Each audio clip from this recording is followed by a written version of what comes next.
कल हुई सेबी की बड़ी बोर्ड बैठक। इस बोर्ड बैठक में फैसले लिए गए कि म्यूचुअल फंड कितने एक्सपेंस रेशियो चार्ज कर सकते हैं अपनी स्कीम पर, और दूसरा ब्रोकर जो अपने इंस्टीट्यूशनल इन्वेस्टर्स हैं उन पर जो ब्रोकरेज चार्ज कर सकते हैं वो मैक्सिमम कितनी हो सकती है। सेबी का ये कहना है कि देखिए मैक्सिमम लिमिट होनी चाहिए। आप किसी भी म्यूचुअल फंड स्कीम पे कितने खर्चे चार्ज कर सकते हो, क्योंकि जितने खर्चे आप ज्यादा चार्ज करते हो उतना ही इन्वेस्टर का रिटर्न कम हो जाता है। ब्रोकरेज अनाप शनाप जितना भी पैसा ब्रोकरेज के तौर पर लेते हैं तो जाहिर सी बात है कि वो हेल्दी नहीं है, क्लाइंट्स के लिए थोड़ा खराब माना जाता है। तो इसके लिए सेबी एक लेकर आई थी ड्राफ्ट गाइडलाइंस, और इस ड्राफ्ट गाइडलाइन को लाने के बाद सेबी ने पूछा भाई आप अपने सुझाव दो, सब लोग बताओ क्या है क्या नहीं। अब इसमें म्यूचुअल फंड इंडस्ट्री ने भी सुझाव दिए, ब्रोकर्स ने भी अपने सुझाव दिए, और अच्छी बात है कि सेबी ने इन सुझावों को खुले दिमाग से सोचा, समझा, देखा और लागू किया। तो जो फाइनल रूल्स रेगुलेशन बन के आए वो ड्राफ्ट गाइडलाइन के मुकाबले में बहुत अच्छे हैं। सेबी उतनी सख्त नहीं थी, नरम थी। जैसे कि टोटल एक्सपेंस रेशियो सिर्फ 10 बेसिस पॉइंट कम किया गया। ब्रोकरेजेस की लिमिट से ये समझी जा रही थी कि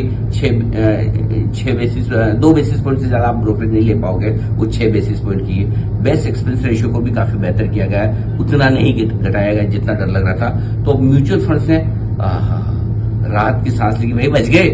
देखो कम तो होना था, ये तो सबको पता था, इंडस्ट्री भी जानती थी कि हम ले रहे हैं थोड़े ज्यादा, थोड़ा तो कम करने की गुंजाइश है। अब होगा क्या, थोड़ा वो अपने खर्चे कम करेंगे, थोड़ा अच्छा दूसरी चीज है कि डिस्ट्रीब्यूटर्स का थोड़ा सा मार्जिन कम हो सकता है। अच्छा तीसरी चीज से भी एक और अच्छी की कि भाई जो कुछ भी आप एसटीटी देते हैं, जीएसटी देते हैं, इनको अलग कर देते हैं, क्योंकि वो गवर्नमेंट के टैक्स से कम ज्यादा होते हैं, तो वो आपके एक्सपेंस रेशियो में नहीं रखेंगे, तो रैशनल भी कर दिया। और यही वजह है सारे के सारे ये स्टॉक्स बड़ी तेजी में आते दिख रहे हैं। हमें क्या पसंद है, हमने सुबह भी कहा कि एचडीएफसी म्यूचुअल फंड सबसे बेस्ट नजर आता है हमें इस पूरे स्पेस में, लेकिन निप्पॉन वगैरह, यूटीआई, आदित्य बिरला सन लाइफ म्यूचुअल फंड, ये सब दौड़े हम। ब्रोकरेज स्टॉक्स में आप देखिए जो इंस्टीट्यूशनल कारोबार करने वाले ब्रोकरेज स्टॉक्स है, जैसे कि नोवामा हो गया, मोतीलाल ओसवाल हो गया, इन सब के लिए अच्छी खबर है।